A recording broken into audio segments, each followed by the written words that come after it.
Irmãos, mais uma vez, bom dia a todos, né? Quando a igreja precisa, a gente é designado e a gente passa uns momentos estudando, é um momento de bênção para nossas vidas também, é um momento também de estudo bíblico. Na manhã desse dia, nós vamos fazer uma breve meditação. Eu peço que os irmãos abram a palavra do Senhor em Gênesis capítulo 13. Gênesis 13. Nós vamos fazer uma breve meditação sobre a vida de Ló, a escolha de Ló. Suplicar a graça de Deus para a nossa vida, que Deus nos ajude a termos sabedoria nas decisões. Gênesis capítulo 13. Vamos ler de forma conjunta, na verdade de forma alternada. Tá? Gênesis 13, versículos 1 ao 13. Aí eu vou começar e os irmãos leiam os pares. Saiu, pois, Abraão do Egito para o Neguebe, ele e sua mulher e tudo que tinha, e Ló com ele. Muito rico, possuía gado. Fez as suas tendas, as suas jornadas no Neguebe até Betel, até ao lugar onde primeiro estivera a sua tenda entre Betel e Ai.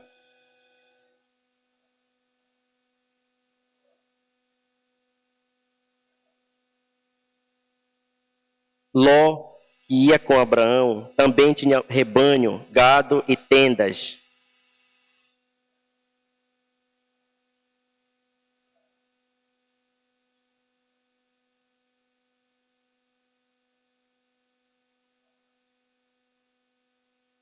Houve contenda entre os pastores de gado de Abraão e os pastores de gado de Ló.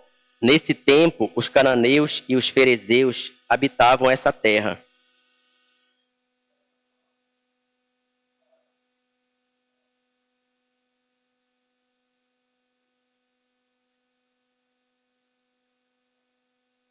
Acaso não está diante de ti toda a terra?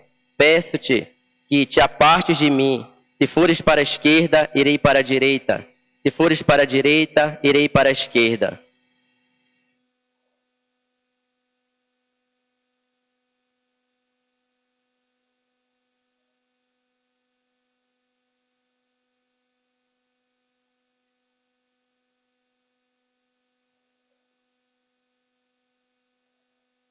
Então Ló escolheu para si toda a campina do Jordão e partiu para o oriente. Separaram-se um do outro.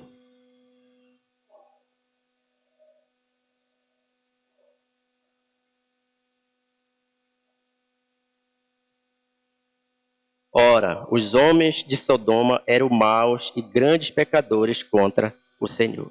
Vamos fazer mais uma oração, suplicando a graça de Deus para a nossa vida. Senhor Deus, muito obrigado por esse momento. Que o Senhor venha estar abençoando a tua palavra e falando aos nossos corações. Em nome de Jesus, amém. Meus irmãos, a gente vai tirar algumas lições desse texto. Eu intitulei esse estudo Decisões na Vida Cristã, partindo do princípio que Ló, como crente, toma decisões. E, de certa forma, todos nós, todos os dias, tomamos várias decisões, umas mais importantes que as outras. Às vezes nós acertamos, às vezes nós erramos. E as decisões que nós tomamos, muitas vezes elas trazem logo consequências positivas ou negativas. E muitas vezes as consequências vêm mais para longe, para nossos filhos, para nossos descendentes.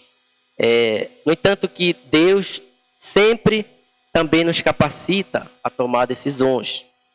Então, a vida de Ló, nesse contexto aqui, tem muito a nos ensinar, principalmente por causa da decisão que ele tomou, para a gente ver se a gente segue os princípios que Ló tomou, ou se a gente tem outros princípios bíblicos de decisão para nossas vidas. No entanto, decisões sempre estão presentes em todos os momentos da nossa vida e precisamos tomá-las. O dicionário diz que decisão é uma resolução que você toma, o conceito de decisão, para uma determinada situação que você é colocado. Então você tem que tomar, de alguma forma, decisão. Só que quando a gente nos depara com os textos bíblicos, o que de fato é uma decisão cristã? Uma tomada de decisão cristã. A partir de interpretações bíblicas, entendemos que quando nós tomamos uma decisão de alguma coisa, ela tem que partir de um profundo conhecimento da situação que nos envolve. Muitas vezes a gente negligencia a situação que nos envolve e toma decisões. Mas também ela tem que partir de uma profunda dependência do Senhor Deus. Então, toda vez que formos tomar decisões, a gente tem que estudar todas as possibilidades e entregar na mão do Senhor Deus. Oração, conselho, e depois que tomarmos decisões, a gente descansar em Deus. Muitas vezes, a gente toma a decisão e depois a gente ora para o Senhor Deus abençoar aquela decisão.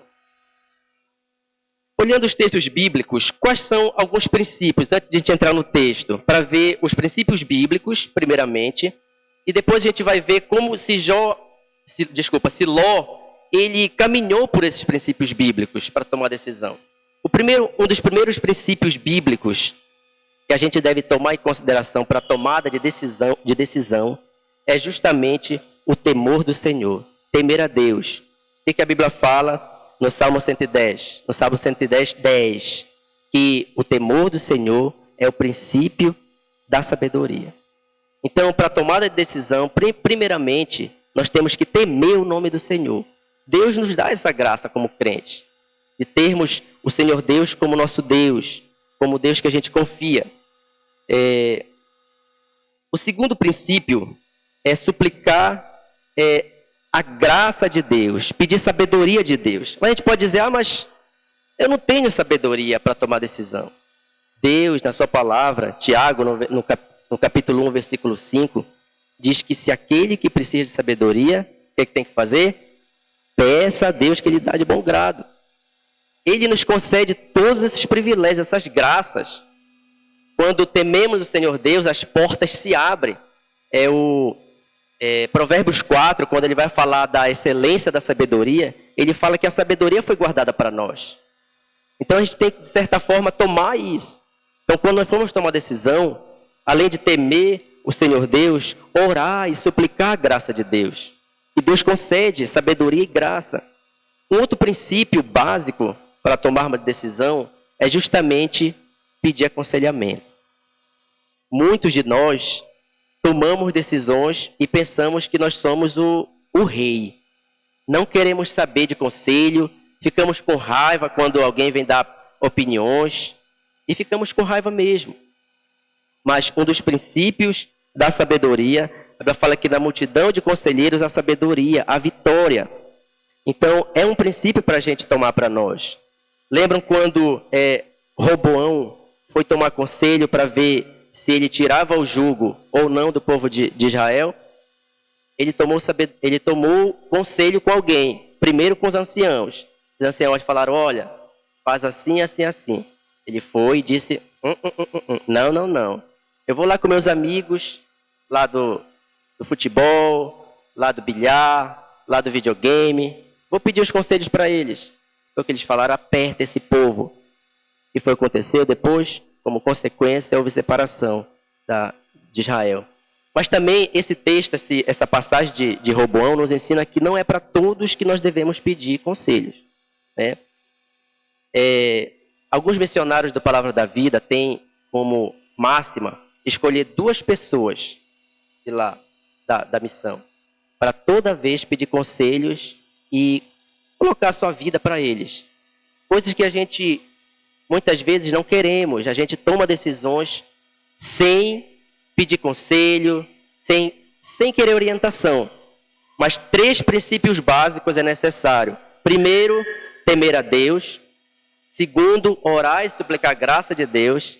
E o terceiro, pedir conselhos com irmãos sábios da igreja. Partindo desse princípio, quem foi Ló? Quem foi Ló? Como Ló se formou para depois tomar esse tipo de decisão?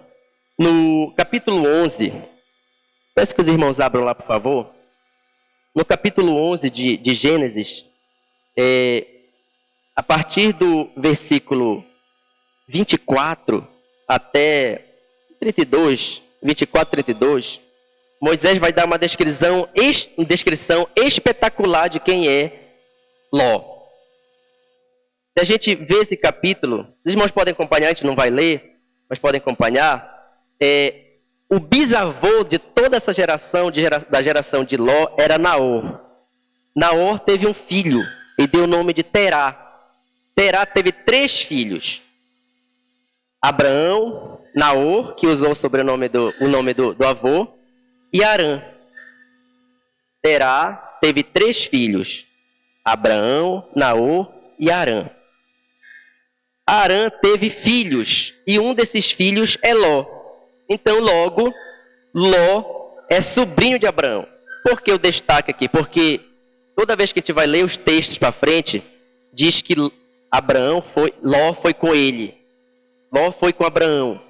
Então, há um destaque aqui para dizer que Ló é sobrinho de Abraão. Quando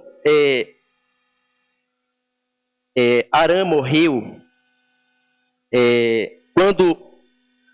desses 3 aqui, mesmo na terra de Ur, onde eles moravam, Arã faleceu. Faleceu o pai de Ló. E foi o que aconteceu? Terá, então, pegou os seus filhos, pegou Abraão, pegou Sara e pegou Ló. E partiu para uma terra chamada Canaã na época. Observa que o texto diz que Ló foi com eles. Mas Naor, que é o segundo filho, casou com Milca. Milca era filha de Arã, irmã de Ló. Ou seja, os 2 filhos de Arã, Arã morreu em Ur, os 2 filhos de Arã, Ló e Milca, uma mulher, casou com o seu tio. Mas a gente observa que Ló não ficou em Ur. Quando Terá decide ir embora, talvez porque o filho tenha morrido, ou por vários fatores, a Bíblia não fala sobre isso, ele vai embora e pega Ló com ele.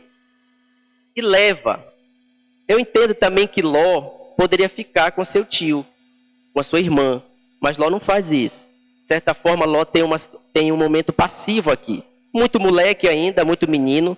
Então Ló sai junto com Terá e vai para a terra de Canaã. Só que eles não chegam em Canaã, porque Terá morre no caminho, morre numa terra chamada Arã. Nesse momento aqui da morte de Terá, Abraão assume a liderança da família. Como já tinha mais ou menos uns 75 anos, ele assume o comando da família.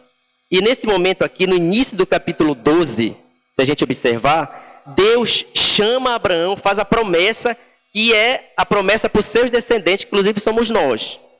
Abraão sai dessa terra e vai para uma terra que eu te mostrarei. Alguém disse que Abraão não sabia para que terra ele ia, mas ele sabia com quem ele ia. Ele confiou nas palavras de Deus e partiu daquela terra em direção à futura terra prometida, a Canaã.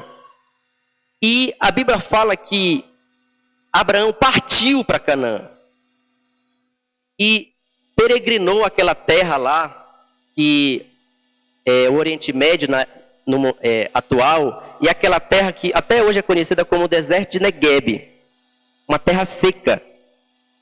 Ele peregrinou toda aquela área lá. E o que a Bíblia fala? Que Ló foi com ele. Ló foi com ele. Não dá para saber quantos anos Ló mais ou menos tinha, mas Ló estava observando todas essas decisões que Terá tinha tomado e que Abraão também tinha tomado. E Ló foi com ele. E eles chegaram. Só que como a terra era muito seca, Moisés diz que ele peregrinava em direção a Negueb, muito seco. O deserto de Negueb ocupa aproximadamente 60% do território de Israel hoje, e ele só é regado em períodos de abril a outubro, de outubro a abril, quando as chuvas nas montanhas próximas e as fontes elas começam a escoar sobre o deserto de Negev. Tanto que acho que Davi fala no Salmo 126, restaura a nossa sorte como as correntes do Negev, né? Que era justamente esse período de abundância. Mas enquanto não existia isso, houve fome naquele momento que Abraão estava peregrinando. E o que Abraão faz? Abraão ele toma a primeira decisão como líder do seu lar. Ele, pela fome, ele parte para o Egito. Ele parte para o Egito. Agora observe que se a gente for ver o início desse capítulo 12 aqui, Abraão também pega Ló e Ló vai com ele. Vão embora para o Egito. Mas o que a gente tem a tirar como lição aqui dessa ida de Abraão para o Egito? Primeiro, Ló estava observando tudo. Os princípios, Abraão não levou em consideração aqueles princípios que a gente observou no início. Ele só sai com medo da fome. Muito seco, muita fome, e ele sai. O que é que Abraão não faz? Abraão não ora por isso. Pode observar o texto, Gênesis 12, 10. Abraão não ora pela sua ida para o Egito. Depois de receber uma orientação de Deus para peregrinar aquela terra, Abraão sai sem orar ao Senhor Deus. Olha que mais que acontece na decisão de Abraão. Quando Abraão chega no Egito, ele usa de estratagema para poder ser bem recebido por Faraó. Ele tem medo que Faraó mate ele por causa da esposa dele. Então ele diz que a esposa dele é a irmã dele. E Ló, observando tudo isso.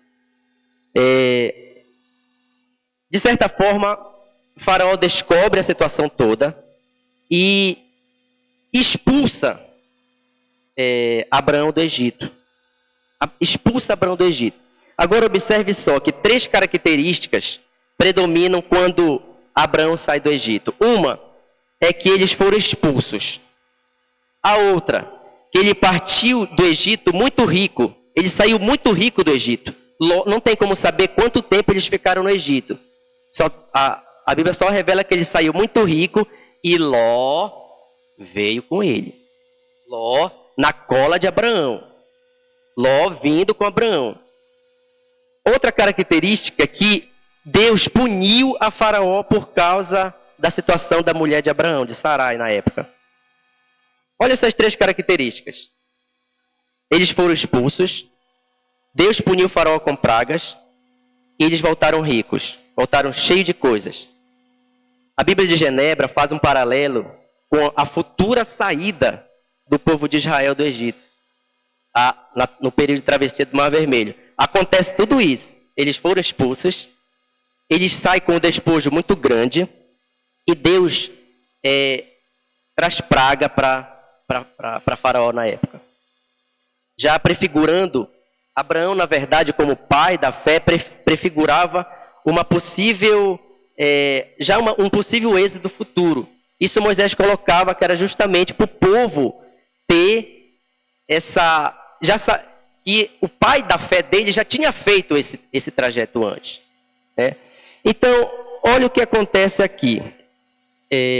Ló, ele vê toda essa situação. E eles voltam muito ricos. A Bíblia fala que eles voltam novamente para o lugar da peregrinação anterior. Voltam para o Negueb. Voltam para a terra seca. Mas eles voltam muito ricos. Se a gente observar Gênesis 13, o início, vai dizer que eles voltaram muito ricos com gado e camelo e animais. Mas se a gente vê o contexto, observa que eles voltaram para uma terra seca. Dá a entender aqui que, de fato, eles são grandes pecuaristas. Grandes pecuaristas. São os reis do gado. Estão aqui cheio do gado, cheio dos animais. Só que eles voltam para uma terra rica, uma terra seca. E a Bíblia fala também que Ló enriqueceu junto. Não sabemos como, possivelmente com uma ajuda muito grande de Abraão. Ló enriquece junto de Abraão. E como a terra era seca e muito gado, naquele período, na verdade, eles viviam como nômades. Como eles não tinham muito domínio da técnica de agricultura, que dá a entender aqui, né, eles não tinham muito domínio da técnica da agricultura, eles não plantavam, possivelmente o gado, ele comia aquele alimento de um local, quando acabava, ele partia para outro local. E assim eles iam peregrinando, armando as suas tendas. Quando eles saíam desse local, a terra passava por um repouso, que é o pousio, né? Quando os animais acabavam aquele alimento, eles voltavam para cá. Mas o que nos é descrito aqui é que começou a haver uma contenda entre os pastores de Abraão e os pastores de Ló. E aí que a gente entra num ponto chave. Abraão, por causa disso, chama Ló. Vem cá, meu sobrinho. Abraão gostava demais de Ló. Até coloquei uma pergunta. Já tivemos um sobrinho assim? Que a gente gosta demais? O que a gente fez? Abraão chama Ló e diz: Ló, não tem. E a Bíblia fala que a terra não aguentava mesmo mais os dois, porque era pouco alimento para muitos animais. E Abraão chama Ló e diz: Ló, não é bom que exista contenda entre nós dois. Por que não é bom que exista contenda entre nós dois? Porque somos parentes chegados. Abraão tem essa consciência. Somos parentes chegados, eu não quero briga. Eu não quero confusão. Eu vou te fazer uma proposta, Ló. Você toma a decisão. Olha toda a terra que está na tua volta. Toma essa terra para ti. Fica com essa terra. Se você for para a direita, eu vou para a esquerda. Se você for geograficamente para o norte, eu vou para o sul. Para o leste, para o oeste. Não é bom que a gente fique mais próximo por causa da contenda que pode haver, para evitar qualquer contenda entre nós. Abraão é sábio nisso. E a gente entra no ponto-chave. A decisão de Ló. Ló é obrigado a tomar uma decisão. Até aqui, Ló é somente levado pelas pessoas. Mas nesse momento, Ló é forçado a tomar uma decisão. E ele não hesita em tomá-la. Ele toma urgentemente. Aqui parece que o temperamento passivo de Ló se torna numa águia voadora, ativo demais. Ele não tem dúvidas, não tem nenhuma dúvida da decisão que ele vai tomar. Qual a decisão que Ló toma? Primeiro, a decisão de Ló foi acertada? Ló era um crente. Ló fazia parte da descendência de Sem.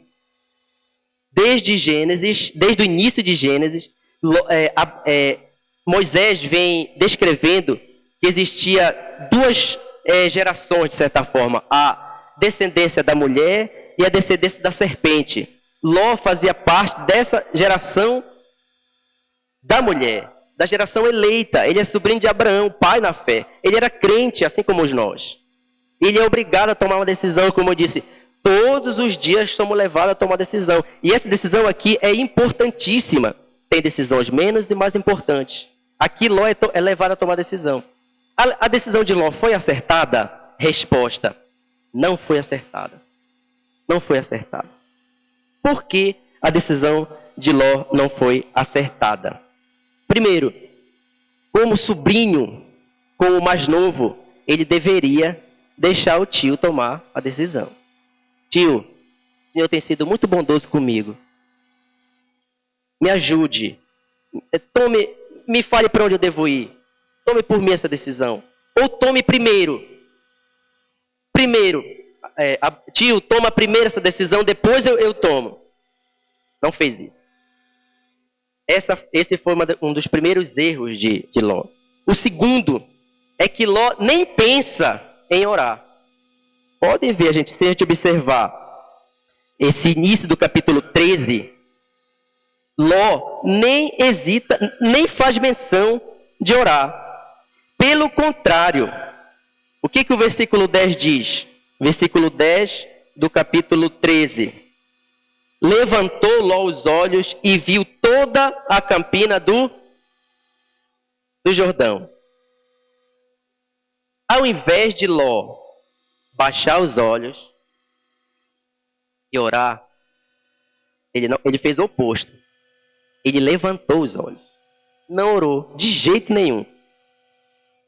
Ló decidiu somente pela beleza. Quando vamos tomar as decisões na vida, a gente olha só a beleza ou o sucesso que podemos ter. Ló olhou só a beleza do Jordão, das campinas do Jordão. Ló não levou em consideração as consequências negativas tão a sério. Um detalhe importante aqui. Ló possivelmente sabia que a terra que ele escolheu ia dar origem lá em Sodoma. Não sabia. Poderia ser até que não soubesse. A Bíblia não deixa claro sobre isso.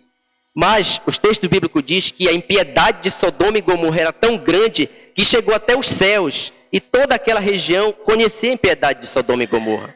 E Ló, de certa forma, sabia que possivelmente ele estava caminhando como nômade para aquela região lá.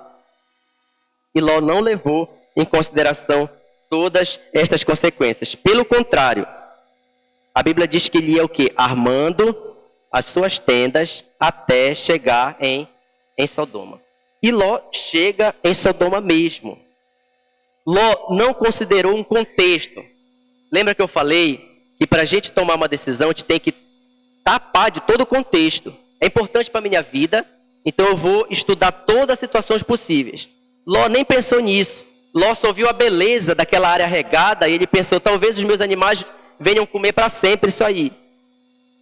Ele não pensou que aquela área era urbana, porque a Bíblia fala que Abraão continuou na região e Ló passou a habitar nas cidades. Ló sai de um contexto rural e passa para um contexto urbano. Não estudou a situação. Não levou em consideração tão a sério. Essa é uma das consequências da decisão de Ló.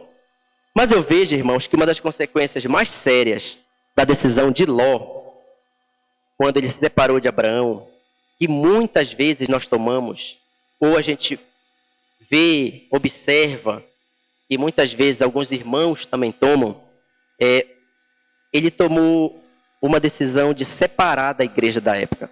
Qual era a igreja da época? Deus estava começando a formar a sua igreja. Qual era a igreja da época? Era o povo de Abraão. E Ló, ele toma essa decisão como crente. Observa que Ló é crente. Ló é um homem crente. Pedro vai falar, 2 Pedro, vai falar que Ló se angustiava com a impiedade de Sodoma especificamente. Mas ele toma essa decisão aqui impensada de se separar da igreja da época, visando simplesmente o sucesso dos seus negócios. Quando ele se separa da igreja da época, ele se separa também das bênçãos do Senhor, de certa forma. Ele não vê a instituição da circuncisão, ele não vê a luta de Sara para ter um filho, ele não vê o chamado de Abraão para a terra prometida, ele não vê Deus prometendo um descendente para Abraão, ele não vê nada disso. Muitas vezes a gente parte para uma terra e às vezes pensa como Ló. Ló não tinha onde congregar, não. Ló não pensou, que igreja eu vou ficar? Não pensou nisso. Ló pensou, eu vou fazer meu culto em casa, vou meus familiares, minha esposa, minhas filhas, e vou fazer meu culto em casa. Olha só uma outra consequência da vida de Ló. Além dessa gravíssima, essa daqui repercute na anterior. Ló desconsiderou a saúde espiritual das suas filhas. Desconsiderou a saúde espiritual da sua esposa. Separou da igreja.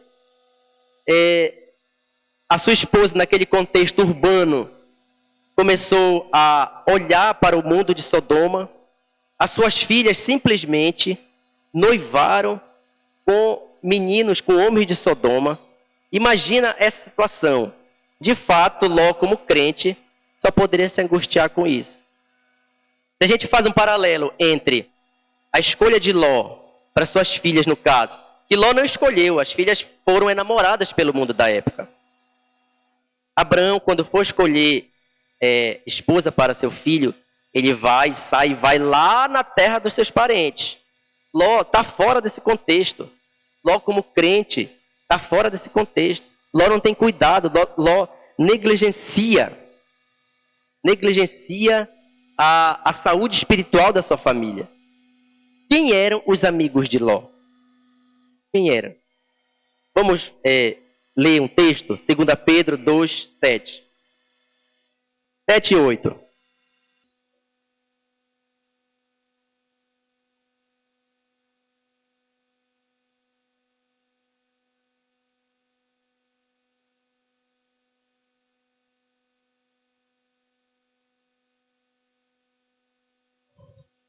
Quem eram os amigos de Ló?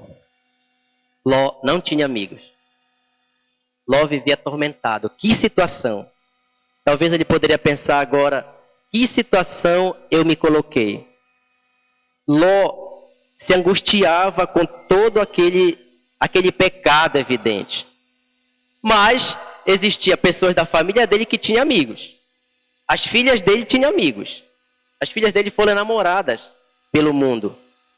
A história diz que elas noivaram com eles. Naquela época, na verdade, noivado era um casamento já. Era um casamento. Eles noivaram. A esposa dele também. A esposa dele se forçava, talvez, como uma falsa crente. Uma falsa crente. Se esforçava para viver uma vida formalista perto de Ló. Mas quando ela é tomada à prova, ela mostra de fato o que existia no coração dela. Ela não queria sair da terra. Ela queria ficar espiando as coisas de Sodoma ainda. Então imaginem toda essa situação. Pergunta: quando tomamos decisões, levamos em consideração o quê? O que nós levamos em consideração quando nós tomamos decisões? Nós levamos em consideração o que Ló levou, o financeiro. Nós levamos em consideração as oportunidades futuras. Qual oportunidade eu vou ter? Imagina que a gente é posto à prova, recebe uma proposta muito boa para sair da nossa cidade e ir para outra cidade. Quais são as considerações que nós levamos em conta? Nós levamos somente o financeiro, a riqueza, as oportunidades que meus filhos vão ter, de cursar uma bela faculdade, de se formar. Só isso? Será que nós pensamos na igreja que vamos congregar? As propostas do mundo são imensas. São imensas. Será que nós pensamos, talvez, qual escola o meu filho vai estudar? Os amigos. Quem é que tem naquela cidade que eu conheça que seja crente? Ah, mas o meu salário é muito maior naquela cidade. Alguém já disse que se o seu salário numa cidade é muito maior, a qual você agora quer ir, mas não existe uma boa igreja para congregar, tome cuidado. Tome muito cuidado. Pode ser uma armadilha para você. Talvez se definhar a alma como Ló definhou. Pode ser uma armadilha para você. Essas são umas consequências.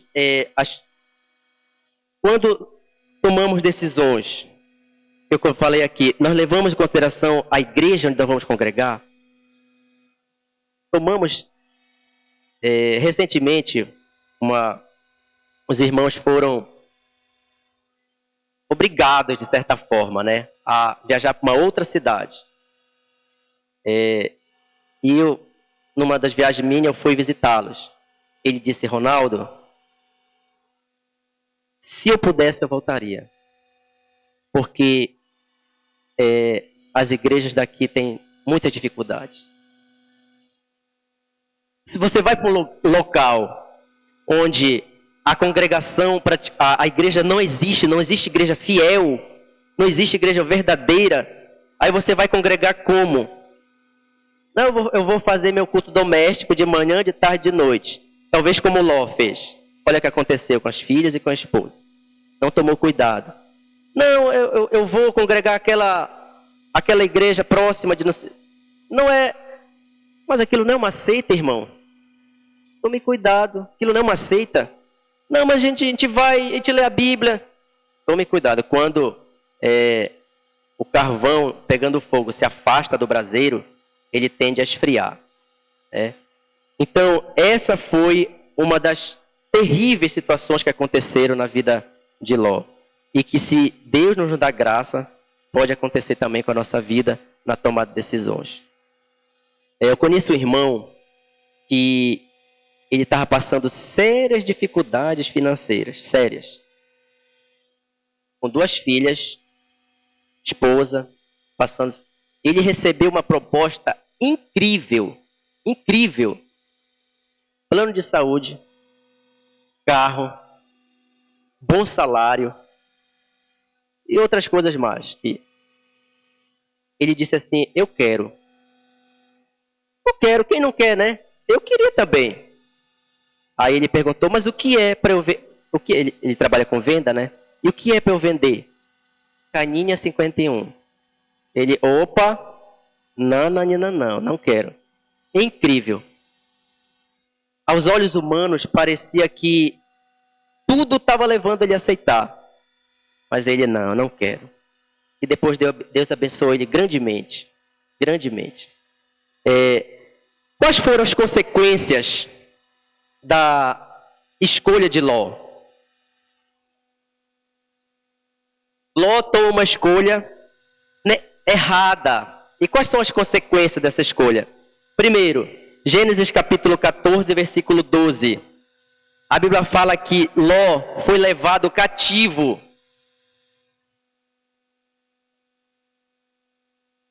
Existe no versículo 14, uma guerra entre 4 reis contra 5. O rei da época, o dominador, Querdorlaomer, se junta a 2 outros reis. Um deles, inclusive, era o Arioque. Se junta a 2 outros reis. E eles começam a fazer uma limpeza étnica naquela região lá. E quando eles voltam, eles começam a dominar umas áreas próximas de Sodoma. E os reis de Sodoma e de Gomorra não aceitam isso. Se juntam aos outros 3 reis e vão batalhar contra o ditador da época, que é Querdorlaomer. São triturados, são arrasados. Sodoma e Gomorra é arrasada. E todos os bens de quem estava em Sodoma e Gomorra é levado para essa região do rei. Quem estava em Sodoma? Ló. É levado cativo e perde tudo. Perde tudo. Ló é levado cativo. Quando Abraão sabe que o seu sobrinho querido, como eu falei, alguém já teve um sobrinho tão querido? Quem não queria ser um sobrinho de Abraão, né? Quando Abraão soube que o seu sobrinho querido foi preso, ele se junta com as cidades, com os reis da cidade próxima, seus vizinhos, e vai e ataca Querdorlaomer. E, de forma milagrosa, ele destrói Querdorlaomer e tira novamente os bens de Sodoma e de Gomorra e leva para os seus reis. E junto vem Ló. Agora observa que Ló poderia nesse momento falar, opa, meu tio, muito obrigado. Eu não quero mais morar em Sodoma. Não quero mais. Não quero morar mais em Sodoma. Mas ele não faz isso. Ele continua lá. Ele já tinha, de certa forma, afincado a sua raiz lá. As suas filhas já estavam noivas. Ele já sabia viver praticamente em Sodoma. Ele tinha perdido quase tudo, ele não habitava mais no rural, ele já vivia como urbano. Ele fala, opa, não quero mais. Uma das consequências foi essa. Uma outra consequência é que sua alma definhou. A sua saúde espiritual observe Ló, quando os anjos chegaram, o que Ló está fazendo? Ele está sentado na frente da cidade. Possivelmente ele não estava alegre. Ele estava triste. Quando os anjos chegam para destruir Sodoma e Gomorra, ele está sentado e recebe os anjos. Quando os anjos dizem que vão destruir, que tem toda aquela situação lá de sodomia profunda na cidade, é daí que vem o termo, na verdade, sodomia, da cidade de Sodoma. Ló está tão fraco espiritualmente que os anjos falam, olha, vamos sair cedo. O que Ló faz? Ló amanhece dormindo. Ló amanhece dormindo. E ele não quer ir. O que os anjos fazem para Ló sair daquela cidade? Agora imagine essa situação. A cidade vai ser totalmente destruída pelo pecado e Ló não quer sair daquela cidade. Os anjos então pegam Ló, imagino que pelo braço, né, e levam, e Ló tem que sair urgentemente. Uma outra consequência, eu já prefigurei, que a esposa de Ló enamorou o mundo. O que foi que aconteceu quando ela sai? Ela olha para trás. Parece aquela música de criança que a gente ouve, virou uma estátua de sal. Parece brincadeira isso, mas imagina essa situação. A cidade sendo destruída e a esposa de Ló, que a Bíblia nem cita o nome, tem saudade da cidade. Tem saudade da cidade. Ela olha para trás. Ela olha para trás. E vira literalmente uma estátua de sal. Significando, metaforizando, na verdade, a sequidão que ela era. A sequidão. Imagina um sal. Imagina uma estátua de só sal, a mulher. Seca. Não tem nada. Não tinha nem o conhecimento de Deus. Ela vivia uma vida formalista, preste Abraão. Lembrai-vos da mulher de Ló. Né? Ela vivia uma vida formalista. Uma falsa crente. Talvez participasse dos cultos domésticos, das orações que Ló fazia. Orava, possivelmente junto, mas era seca. E quando ela foi colocada à prova, ela demonstrou o que ela era. Ela sentiu saudade daquele pecado todo de Sodoma. Ela não queria ver só os fogos, não. Ela não queria ver só a destruição. Ela queria, talvez, não destrói aquilo lá, porque não é para destruir. Ela não queria que destruísse aquilo lá. Ela sentiu saudade. Uma outra consequência é que Ló negligenciou a saúde espiritual da sua família e principalmente da sua esposa e das suas filhas. Da sua esposa e das suas filhas. Depois que ele sai de Sodoma, a falta de sabedoria de Ló, juntamente com um ato perverso de suas filhas, vai dar origem a dois terríveis povos, que são os Moabitas e os Amonitas, povos inimigos de Israel, povos separados de Deus. Eu queria pedir aos irmãos abrissem, por favor, em Deuteronômio 23:3. Esses povos, quem eram esses povos?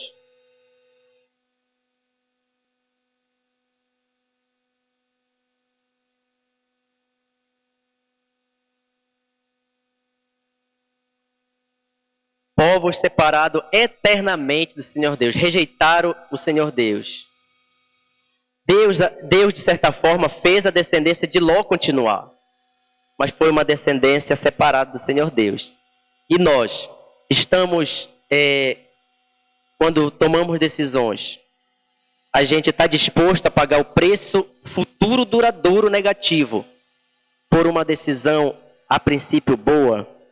Nós estamos dispostos a ter consequências eternas, talvez, consequências negativas para nossos filhos, porque no primeiro momento nós vimos aquela boa situação? E Deus nos ajude a nos orientar com relação a isso. Meus irmãos, como nós temos certeza que a nossa decisão está correta diante do Senhor Deus? Essa é uma pergunta interessante. Eu como crente, nós como crentes, vamos tomar uma decisão. Nós sabemos os princípios que devemos tomar: oração, aconselhamento, súplica. Mas quando nós tomamos essa decisão, como nós sabemos se ela é uma decisão bíblica?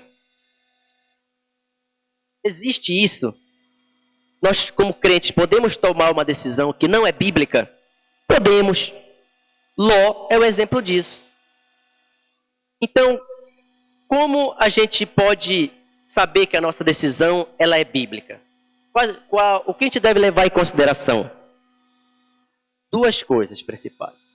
Quando nós formos tomar uma decisão, a primeira coisa que devemos levar em consideração é que a nossa decisão deve visar a glória de Deus. Que coisa interessante. Será que as nossas decisões estão visando a glória de Deus? Será que Deus está sendo glorificado quando eu tomo uma decisão? Outra consideração, para você saber, para nós sabermos que as nossas decisões são agradáveis a Deus. A primeira é que a nossa decisão tem que glorificar a Deus. Sua decisão vai glorificar a Deus? A segunda é que as nossas decisões devem visar o bem do próximo. São os dois máximos. Amar a Deus sobre todas as coisas e o próximo como a nós mesmos. Nossas decisões devem visar o bem do próximo. O contexto mundano que estamos inseridos, principalmente no trabalho ou em outras situações, você vai ser promovido. Olha, mas para você ser promovido, o seu colega, infelizmente, vai ter que sofrer o dano. E nós prontamente, pode colocar minha portaria aí. Eu aceito. Nós visamos o bem do próximo nas nossas decisões? Nós visamos o bem do próximo? No contexto mundano, de jeito nenhum. Para quem está inserido em qualquer meio de trabalho, a gente vê muito de nossos colegas, aquela expressão bem conhecida, passando a perna no colega para poder assumir uma posição superior. E quando chega na posição superior, pisa no colega. No contexto mundano é assim. Que Deus nos guarde de tomar decisões que vão prejudicar o nosso próximo, o nosso colega de trabalho, o nosso vizinho. Meus irmãos, para finalizar, como crentes, você e eu estamos tomando decisão de acordo com a palavra de Deus? Nós estamos tomando decisões bíblicas de acordo com a palavra de Deus? Meus irmãos, muitas vezes nós vamos tomar decisões erradas. Muitas vezes. Mas o desejo do nosso coração é sempre tomar decisões acertadas. E nós estamos tomando decisões acertadas? Nós estamos tendo temor do Senhor Deus? Nós estamos orando? Nós estamos pedindo aconselhamento? Nós estamos pedindo sabedoria do Senhor Deus? Provérbio 16:1 diz que o coração do homem pode fazer planos, mas a resposta certa do lábio vem do Senhor. Nós podemos fazer vários planos, tomar várias decisões, mas a resposta certa vem do Senhor. Quando Deus age no nosso coração de forma salvadora, nós sentimos vontade de nos expressar com isso. Nosso coração foi transformado pela verdade de Deus. E nós sentimos desejo de expressar aquilo que há no nosso coração. Deus, de certa forma, trabalha na nossa vida para nós tomarmos a melhor decisão de todas as decisões que pode existir na vida. Qual é o maior problema do homem atualmente? É o seu estado diante de Deus. É um estado de pecado. Mas Deus veio e salvou esse homem do seu pecado. Mandou o seu Filho, o Senhor Jesus Cristo, para salvar. E Deus começa a agir no nosso coração. Quando Deus começa a bater na porta do nosso coração. Se hoje ouvirdes a voz do Senhor, não endureçais o vosso coração. Tome a melhor decisão que podemos tomar na nossa vida. Um dia cada um de nós tomou essa decisão. Um dia cada um de nós sentiu o poder de Deus na nossa vida. Nós estávamos no mundo perdido, no mundo de pecado, no mundo tenebroso. E Deus não hesitou em tomar uma decisão e vir nos salvar. Deus, no seu decreto eterno, sacrificou o seu único filho para morrer por nós. Imagina isso. Imagina essa situação. E quando Deus começa a falar ao nosso coração, a gente começa a ouvir as boas palavras de vida, o nosso coração começa, o Espírito Santo começa a atuar no nosso coração. E a única alternativa que nós temos é dizer: Senhor, eu quero o Senhor na minha vida. Você já fez essa decisão? Já tomou essa decisão de tomar o Senhor Deus como o único Deus, Salvador da sua vida? A decisão mais importante que um homem pode tomar na sua vida é a decisão de estar com Cristo, de querer morar no céu, de estar em paz com Deus. Romanos fala: justificados, pois, mediante a fé, temos paz com o Senhor Deus. Sem essa paz, nós somos inimigos de Deus. Sem a justificação em Cristo Jesus, nós somos inimigos de Deus. Mas Cristo já veio, nos justificou, nos salvou. Não tem alternativa para nós mais. O nosso coração já foi sentido pelo Senhor Deus. Já foi preenchido pelas verdades de Deus. E nós, muitas vezes, hesitamos e não querer tomar essa decisão pelo Senhor, de seguir a Cristo. Chega um momento que não tem mais jeito. Nosso coração está totalmente cheio das verdades de Deus. E a única coisa que nos resta é dizer: Senhor Deus, toma a minha vida. Toma a minha vida. Lembremos do início da nossa conversão. Como Deus fez.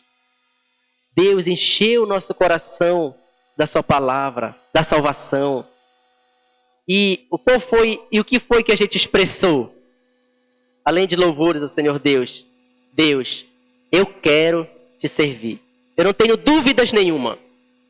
Depois que Deus mostrou a sua bondade, e quantas vezes Deus tem mostrado a bondade dele para o seu povo, e nós muitas vezes temos recusado. E quantas vezes o ímpio tem ouvido e sentido a vontade do Senhor Deus, mas tem endurecido o seu coração. Tome a melhor decisão que possa existir na vida.